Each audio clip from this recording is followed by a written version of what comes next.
विद्यार्थी मित्रांनो नमस्कार. तर आजच्या व्हिडिओमध्ये आपण चरक सिद्धिस्थानचा जो पहिला अध्याय आहे त्यामधले काही इम्पॉर्टंट पॉईंट्स बघणार आहोत.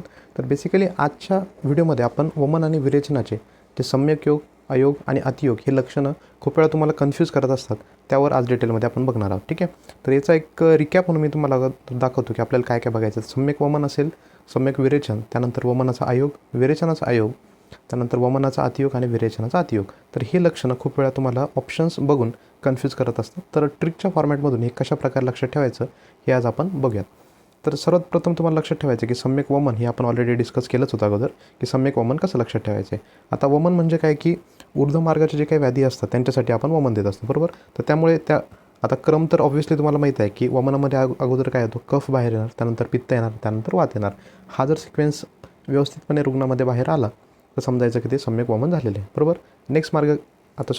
नेक्स्ट पॉईंट काय या ठिकाणी, की हृद, पार्श्वमूर्ध आणि इंद्रिय मार्गांची शुद्धी, बरोबर. आता हृदय असेल, त्यानंतर पार्श्वभाग म्हणजे आपला रिब्स रिजन असेल किंवा जो काही लॅटरल ॲस्पेक्ट असतो तो असेल, मूर्ध म्हणजे हेड रिजन असेल, किंवा इंद्रिय मार्ग, इंद्रिय कुठे असते आपले, या ठिकाणी आपल्याला पंचज्ञानेंद्रिय एक्सपेक्ट करायचे की जे मूर्ध प्रदेशी असतात. ठीक आहे. तर या सर्वांची शुद्धी होणं, ठीक आहे, या सर्वांची जर शुद्धी झालेली असेल तर हा कोणता मार्ग आहे, ऊर्ध्व मार्ग आहे, बरोबर. ऊर्ध्व मार्गाची शुद्धी कशाने होते, वमनाने होते, हे लक्षात ठेवायचं आहे. आता या ठिकाणी वमन आणि विरेचनाचं आपण कंपॅरिझन करतो आहे, तर लक्षात ठेवा की विरेचनाने त्याने पण होते, पण तो ब्रॉड आस्पेक्टमध्ये होते, बरोबर. पण प्रामुख्याने जर या ठिकाणी विचार केला तर ती कशाने शुद्धी होते, वमनाने होते. तर सिम्पल आहे, लक्षात ठेवायचे. आणि लघुत्व तर ते तर ऑब्व्हियस आहे की एखाद्या शुद्धीने लघुत्व बॉडीला येतच असतं. ठीक आहे. सम्यक वमनाची लक्षणं या ठिकाणी आपण लक्षात ठेवली.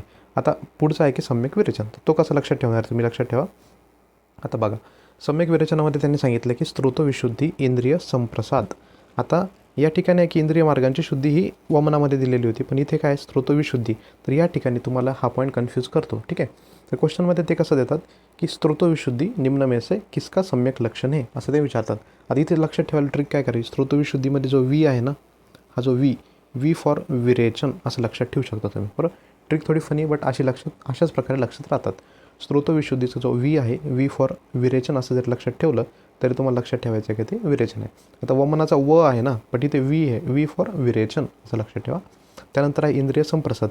आता फक्त इंद्रिय संप्रसाद असं कधी देतच नाही, ते दिलं तर कंबाईनमध्ये देतात की स्त्रोतविशुद्धी, इंद्रिय संप्रसाद, म्हणजे श्लोकच्या फॉर्मॅटमध्येच ते तुम्हाला देतात. ठीक आहे. पुढचा पॉईंट काय, लघुत्व आहे, त्यानंतर ऊर्जा आहे आणि अग्निदीप्ती. युजली असे पॉईंट्स ते काही देणार नाही, दिलं तर हे पूर्ण देतील की स्त्रोतविशुद्धी, इंद्रिय संप्रसाद, लघुत्व, ऊर्जा, अग्निदीप्ती हे कशाचं लक्षण आहे, तर ते आहे सम्यक विरेचनाचं लक्षण. हे लक्षात ठेवायचं.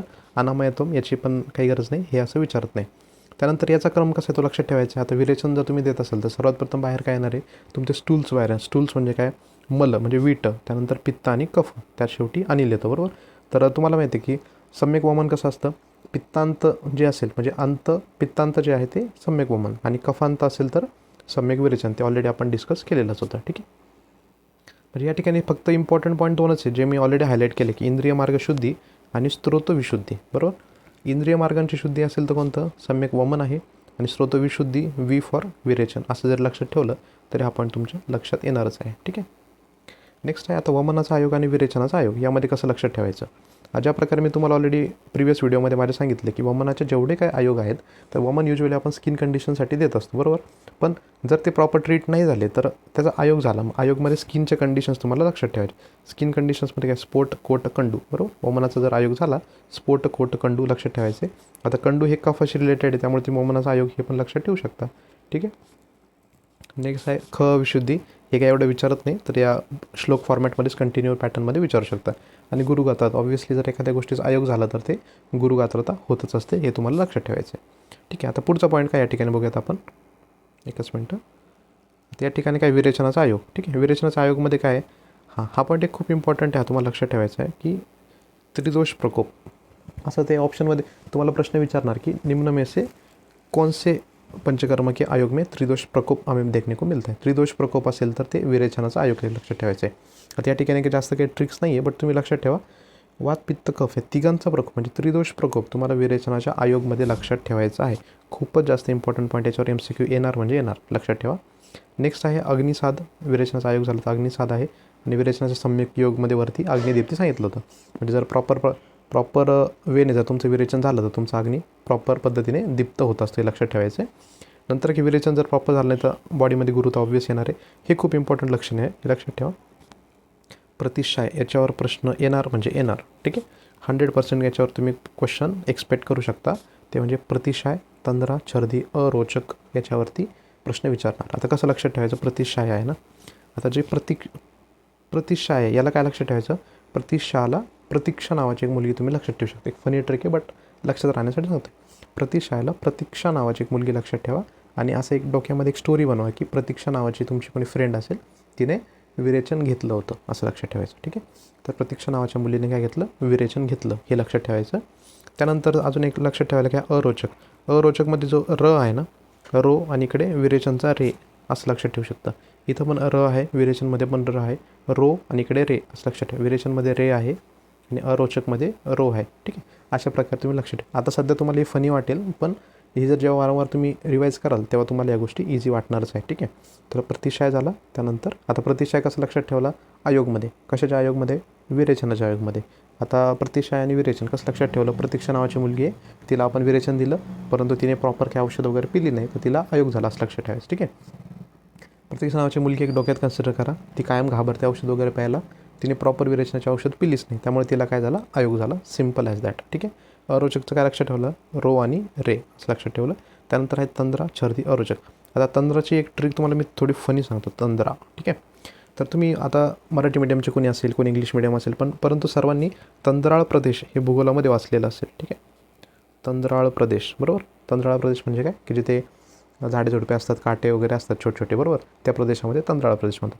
तर विरेचनमध्ये आपण काय देतो, पेशंटला जेव्हा आपण विरेचक औषध देतो तेव्हा त्याला काय होतात, लूज मोशन व्हायला लागतात, बरोबर. तर एक स्टोरी इमॅजिन करायची माइंडमध्ये की आता प्रतीक्षाच इमॅजिन करा. एखाद्या मुलीवर आपण काय असं कोणाला जास्त त्रास देत नाही, पण लक्षात ठेवा की आता प्रतीक्षा नावाची मुलगी, तिला जर विरेचन दिलं, तिला जर लूज मोशन होत असेल तर ती लूज मोशन करण्यासाठी किंवा विरेचनाचे वेग बाहेर डिफिकेट करण्यासाठी कुठे गेली, तंद्राळ प्रदेशामध्ये गेली. लक्षात ठेवा. किंवा प्रतीक्षाला वाईट वाटेल, प्रतीक्षाला साईडला ठेवा. विरेचन कोणाला दिलं तुम्ही, तर तो विरेचनाचे जेव्हा लूज मोशनचे वेग येतात ना तेव्हा तो मनुष्य कुठे जातो, तंद्राळ प्रदेशामध्ये जातो असं इमॅजिन करायचं तुम्हाला. ठीक आहे, जर तुम्ही तंद्राळ प्रदेशाचं इमॅजिन केलं तर मग ते काय लक्षात येईल तुम्हाला, तंद्रा. ठीक आहे, विरेचनाचा योग जेव्हा येतो, लूज मोशनसाठी माणूस कुठे जाईल, तंद्राळ प्रदेशात. वमनाचा वेग आला तर तो घरात पण करू शकतो, बरोबर, बेसिनमध्ये वगैरे. पण विरेचनाचा वेग आला तर तो गावातला एखादा पेशंट आहे, लक्षात ठेवा, तो बाहेर गेला तंद्राळ प्रदेशामध्ये असं लक्षात ठेवलं तर ते झालं विरेचनाचा आयोग. ठीक आहे, पुढचा मुद्दा आहे की वातानुलोमन न होणं. ऑब्व्हियस आहे की विरेचन आयोग झाला म्हणजे मधले कंटेंट बाहेरच येत नाही आहे, तर वाताचं अनुलोमन होणारच नाही, तुम्हाला लक्षात ठेवायचं आहे. तर अशा प्रकारे आपण लक्षात ठेवलं वमनाचे आयोग आणि विरेचनाचे आयोग. यामध्ये इम्पॉर्टंट पॉईंट काय होता की त्रिदोष प्रकोप कशामध्ये मिळणार तुम्हाला, विरेचनाच्या आयोगामध्ये, बरोबर. त्यानंतर आहे प्रतीक्षाय. प्रतीक्षाय कसं लक्षात ठेवलं, प्रतीक्षा नावाची मुलगी, विरेचनाचा आयोग झाला. त्यानंतर काय, विरेचन एखाद्या पेशंटला दिलं तर तो कुठे जातो, तंद्राळ प्रदेशामध्ये जातो. त्यामुळे तंद्रा, अरोचकचा रो आणि विरेचनचा रे असं लक्षात ठेवायचं. ठीक आहे, आणि वमनाच्या आयोगमध्ये काय, स्किन रिलेटेड कंडिशन लक्षात ठेवा. ठीक आहे, चला पुढचा पॉईंट काय आपला, वमनाचा अतियोग आणि विरेचनाचा अतियोग कशाप्रकारे लक्षात ठेवायचा. हा देखील एकदम सिम्पल पॉईंट आहे, वमन अतियोग, विरेचन अतियोग. ठीक आहे, आता वमनाच्या अतियोगमध्ये खूप वेळा काय होतं, मी ऑलरेडी एक्सप्लेन केलं, परत एकदा करतो की तृष्णा, मोहमूर्छा खूप प्रमाणामध्ये जर वमन तुम्ही केलं ना तर त्या व्यक्तीला खूप सारे तहान लागायला लागते किंवा तो डिझिनेस त्याला होऊ शकतं किंवा चक्कर आल्यासारखं गरगर फिरू शकतं. आपण देखील अनुभवलं खूप वेळा. तर हा लॉजिकल मुद्दा एकदम की मूर्छा होणं किंवा मोहमूर्छा आणि तृष्णा या गोष्टी तुम्ही वमनामध्ये लक्षात ठेवू शकता. अनिल खूप ऑब्व्हियस वात वाढणारच आहे, निद्राबल आदी, आणि ते पण एकदम बेसिक आहे, एवढं डिटेलमध्ये कोणी विचारत नाही. विचारलं तर ते मॅक्झिमम इथपर्यंत तुम्हाला विचारू शकता, तृष्णा, मोहमूर्छा. ठीक आहे, हे लक्षात ठेवा. तर तृष्णा, मोहमूर्छा हे कशासाठी, वमनामध्ये, हे लक्षात ठेवायचं. ठीक आहे, त्याही पलीकडे जर तुम्हाला ते लक्षात नाही राहिलं, मी पुढचा पॉईंट तुम्हाला सांगतो कसं लक्षात ठेवायचं. मूर्छाचं काय, छ. ठीक आहे, मूर्छाचा छ म्हणजे काय, छर्दी, बरोबर. मूर्छाचा छ म्हणजे काय, छर्दी. असं जर लक्षात ठेवलं ना, छर्दी म्हणजे काय, वमन, तर तो झाला अतियोग असं लक्षात ठेवा.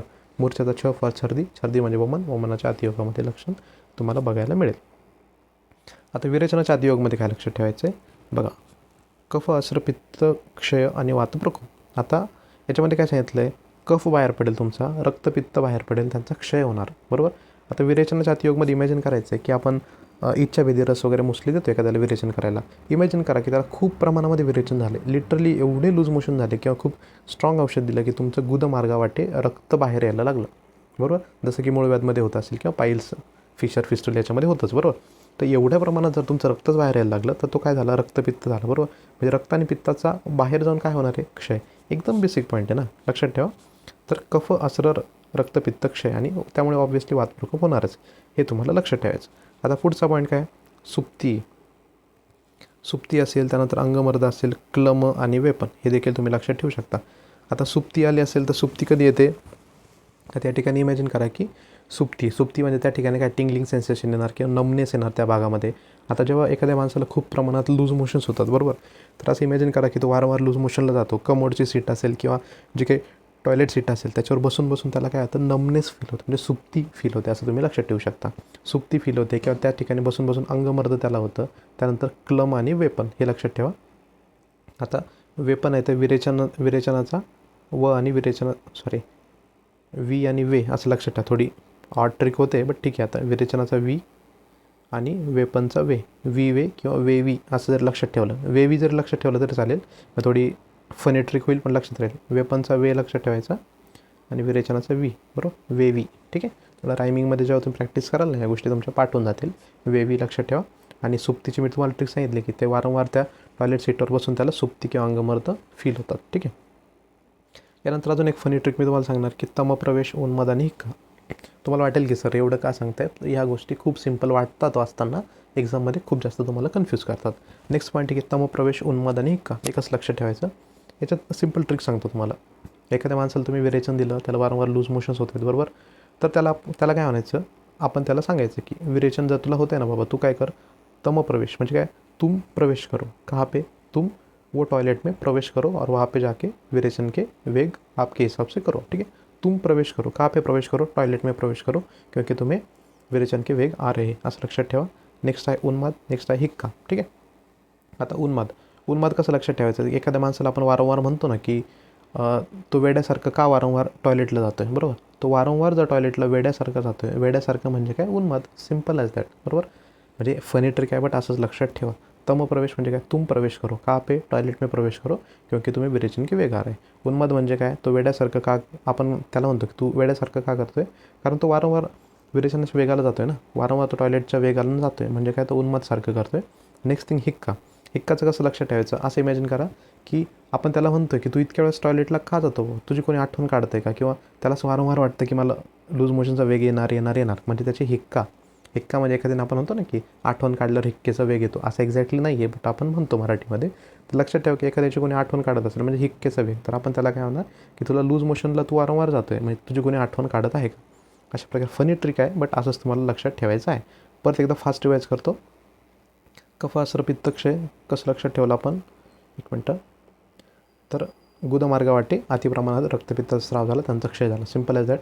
सुप्ती कसं लक्षात ठेवलं आपण, सुप्तीमध्ये वारंवार लूज मोशनला जात असेल, टॉयलेट सीटवर बसून तिला नमनेस फील होत असेल, अंगमर्द असेल, बॉडी पेन होणार, वेपन वेवी लक्षात ठेवला.